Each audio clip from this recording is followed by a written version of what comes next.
আসসালামু আলাইকুম। একটা সময় ইরান ইসরায়েলিকে সাহায্য করলেও কিন্তু বর্তমান পরিস্থিতিতে দেখা যাচ্ছে, আমরা গত মঙ্গলবার থেকে দেখতে পাচ্ছি যে ইসরায়েলিবাসীদের উপর ইরান নানানভাবে এরকম ক্ষেপণাস্ত্র সহ বিভিন্নভাবে হামলা করছে। তো যেমনিভাবে তারা আমাদের ফিলিস্তিনবাসীদের উপর এরকম আক্রমণ করেছিল, ঠিক সেইরূপ প্রতিশোধ গ্রহণ করছে ইরান।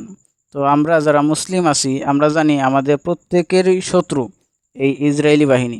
এরা সেই পৃথিবীর শুরু থেকেই আমাদেরকে মুসলমানদেরকে ক্ষতি করার জন্য নানানভাবে চেষ্টা করে যাচ্ছে। তো এরকম অভিশপ্ত এক জাতি যারা মুসলমানদের সবসময় ক্ষতি চায়, তো তাদের বিরুদ্ধে দাঁড়ানো, রুখে দাঁড়ানো আমাদের প্রত্যেকেরই দায়িত্ব।